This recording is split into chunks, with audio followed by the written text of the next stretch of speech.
नमस्कार, तिसरा डोळा न्यूज मध्ये आपलं स्वागत। मी सतीश चव्हाण।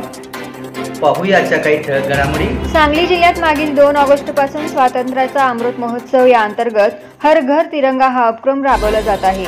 आजपासून सर्व शासकीय, निमशासकीय व जिल्हा परिषद स्तरावरील सर्व यंत्रणांमध्ये ध्वजारोहण करण्यात आला असून प्रत्येक घरावरही ध्वज लावले जावेत याची कार्यवाही ग्रामपंचायतीकडून केली जात आहे।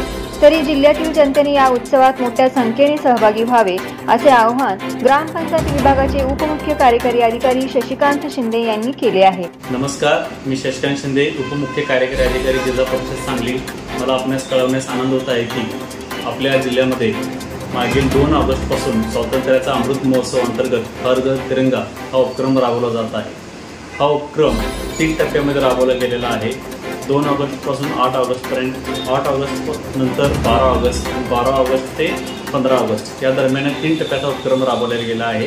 पहिल्या 2 टप्प्यामध्ये ग्रामीण भागातून चांगल्या प्रमाणात सहकार्य व उपक्रम राबवले गेलेले आहेत, त्याबद्दल मी सर्वांचं अभिनंदन करतो।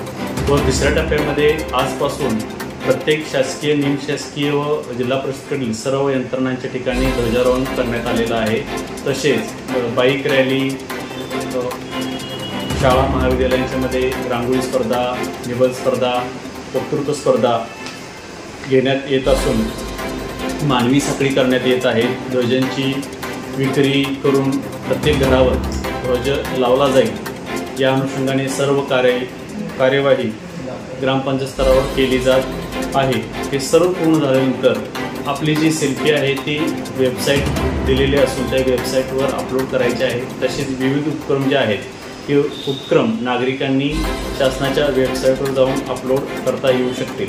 मी जिल्ह्यातील सर्व नागरिकांना विनंती करतो की आपण या स्वातंत्र्याच्या महोत्सवामध्ये सर्वांनी सहभागी व्हावे। धन्यवाद। यूट्यूबवर सर्च करा तिसरा डोळा। तिसरा डोळा चॅनलला सबस्क्राईब करा।